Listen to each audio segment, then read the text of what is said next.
It's difficult to overstate just how much the COVID-19 pandemic has devastated airlines. In 2020, industry revenues totaled $328 billion, around 40% of the previous year's. In nominal terms, that's the same as in 2000. The sector is expected to be smaller for years to come. We project traffic won't return to 2019 levels before 2024. Financial woes aside, the pandemic's longer-term effects on aviation are emerging. Some of these are obvious: hygiene and safety standards will be more stringent, and digitalization will continue to transform the travel experience. Mobile apps will be used to store travelers' vaccine certificates and COVID-19 test results. Other effects, though, are more profound. Unlike the 2008 global financial crisis, which was purely economic and weakened spending power, COVID-19 has changed consumer behavior, and the airline sector irrevocably. This video will explore 5 fundamental shifts in the aviation industry that have arisen from the pandemic. For each of these shifts, we also issue a call to action.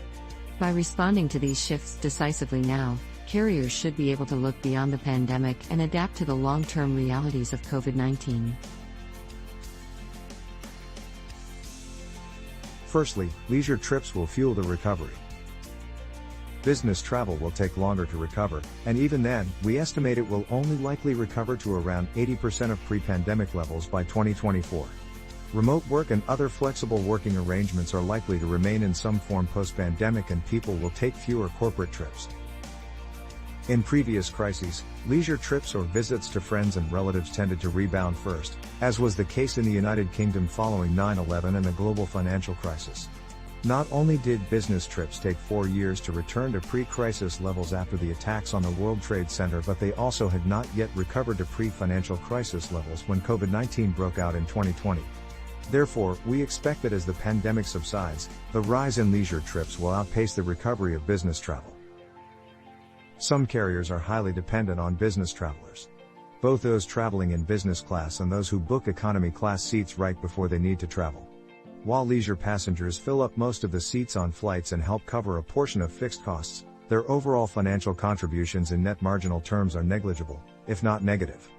Most of the profits earned on a long-haul flight are generated by a small group of high-yielding passengers, often traveling for business.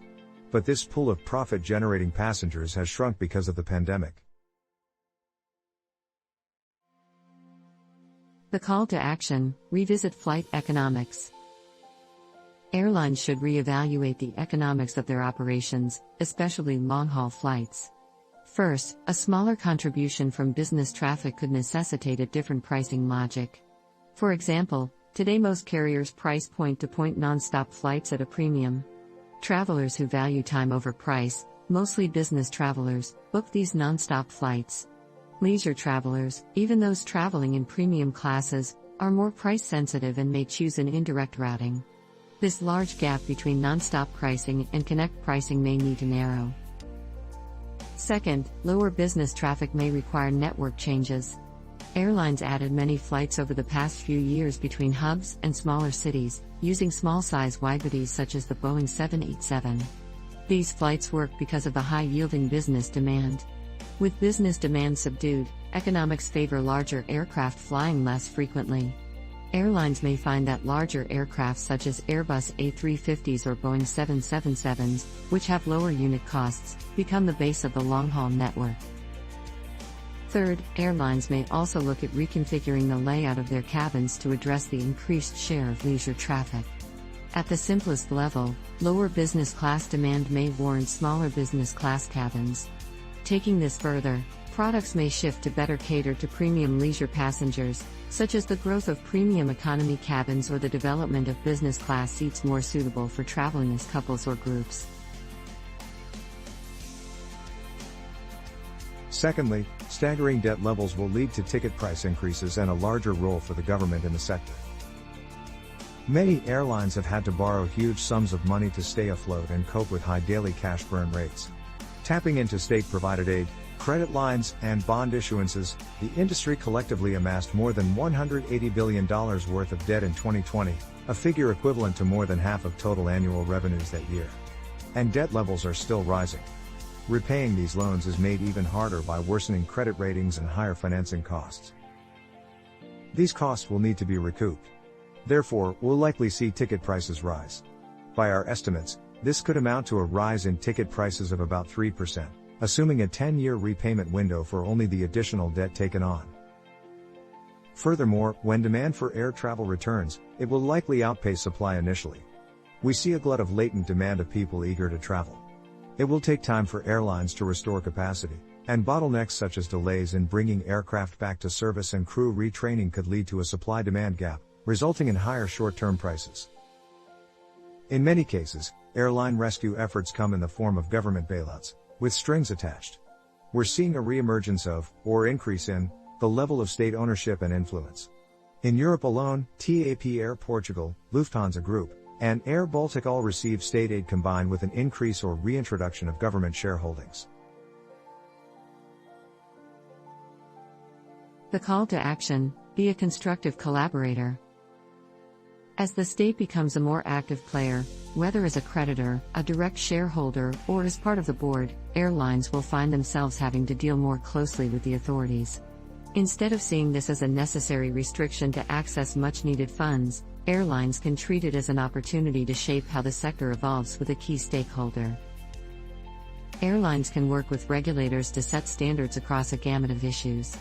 These could include committing to reductions in greenhouse gas emissions in return for more labor flexibility, increasing the cash-on-hand requirements to make airlines more resilient against future shocks, more balanced value sharing between airlines and other sectors such as airports, or changes in the ownership caps to allow greater inflows of foreign capital, reducing the reliance on state capital further down the road. Thirdly, we will see a greater disparity of performance among airlines in the future. Some airlines have responded to the pandemic by restructuring for greater efficiency, others are merely muddling through. Occasionally, this is linked to state aid programs, which may reduce the incentive for much-needed measures such as cost, organizational, and operational restructuring. Airlines that are not proactively transforming risk failing to set the business up for longer-term structural value creation.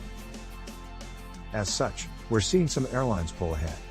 Before COVID-19, an airline boasted a return on invested capital well ahead of the overall industry's rate of 5.8%. Not only did its stronger position pre-COVID-19 enable it to navigate the crisis thus far without taking on government loans of the scale relative to other airlines, but it also made it possible for it to restructure to emerge with an even more competitive cost base. Another group of carriers that have an opportunity to transform their business are airlines that have access to a restructuring process, such as Chapter 11 in the United States. These carriers can renegotiate mid-life leases, shed excess debt, and emerge leaner. They will be fierce competitors going forward. The call to action: aim higher when it comes to IT and digital investment. Becoming better can necessitate investment.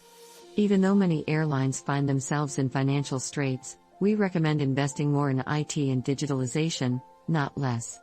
Before the pandemic, airlines spent roughly 5% of their revenue on IT. This is relatively low compared with other sectors. By means of comparison, the retail industry spends around 6% on average, and financial services 10%. Airlines could consider stepping up IT and automation investment now. For example, airlines can respond to the quicker recovery of domestic and short-haul flights by investing in direct sales and owning the customer relationship. Relationships with IT and distribution providers could be re-explored. Carriers can also invest in the customer experience, such as making check-in and boarding processes more seamless, and support services, from revenue accounting to invoicing, to drive the next level of efficiency. Beyond this, the next horizon is analytics, which involves, among other efforts, using data in smarter ways to enhance decision-making, requiring some investment but yielding significant payoffs. Fourthly, aircraft markets may be oversupplied for some time to come. In the years before COVID-19, aircraft OEMs ramped up production in the anticipation of continued growth. This has led to a glut in aircraft availability. Furthermore, some carriers have returned relatively new aircraft to lessors, such as Norwegian Air Shuttle when it exited the long-haul market. Prices for used aircraft leases have plummeted and are likely to remain lower. For instance, the monthly lease rate of a 2016 vintage Boeing 777-300ER aircraft was around $1.2 million in 2019. In 2020, the rate fell to less than $800,000. New aircraft are rumored to be available at even deeper discounts. The call to action: act countercyclically now if you can. If finances permit, carriers can consider acting countercyclically, locking in orders for new aircraft, or confirming operating leases now when demand is low. Aircraft are a significant expense for an airline, making up 10 to 15% of a carrier's cost base. As lease rates and OEM pricing fluctuate with supply and demand levels, inking deals during a crisis could allow carriers to enjoy a cost advantage for years to come. Lastly, air freight will see undersupply for some time. Over the past 10 years, low cargo rates and the unprofitability of the cargo business have led many airlines to relinquish or scale back their dedicated cargo freighter fleets.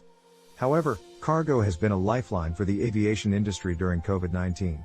Before the pandemic, cargo typically made up around 12% of the sector's total revenue. That percentage tripled last year.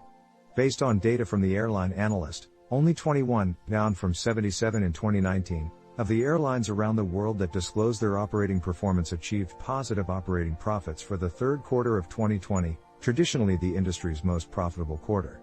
Among these 21 airlines, cargo revenue accounted for 49% of total revenues on average. During the pandemic, e-commerce sales soared while many passenger flights, which are responsible for delivering around half of the total air cargo, were grounded. As a result, cargo yields increased by about 30% last year. As commercial flights gradually return, belly supply will increase, although not to pre-COVID-19 levels for at least a few years, as the industry is expected to stay smaller than before the pandemic for several years. The call to action: bring back freighters, carefully.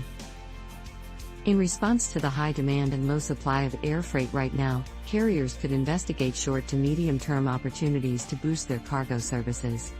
Airlines can enhance their flexibility through measures such as increasing the deployment of so-called freighters, or passenger airplanes that are used to transport cargo. Airlines may look at freighter conversions, especially as their passenger fleets reduce in number. Airlines need to be agile. Rushing headlong into developing and maintaining a large freighter fleet again comes with risk. Airlines need to grow cargo in an agile way that allows for quick adjustments. Pursuing such a play should be seen as part of a wider theme of establishing a more flexible production setup. High fixed costs combined with unpredictable demand levels outside an airline's control increase the need for airlines to be able to scale down supply nimbly. The impact of the COVID-19 pandemic is far from over. There is some relief to be found in various parts of the world now that vaccinations have begun, but the road to recovery for air traffic will take several years. The shape of the post-COVID-19 airline sector is becoming clearer and holds lessons for airlines today. Multiple longer-running trends have been accelerated, such as digitization and the phasing out of less efficient aircraft. Burdened by debt, many carriers have depleted their cash reserves. But the forecast is not without bright spots. Travel will become greener and more efficient, and people are itching to travel again for holidays. Taking steps now will help airlines thrive in this transformed sector. Thank you for watching our video. Please like, subscribe and share. And comment below so we can clarify things for you.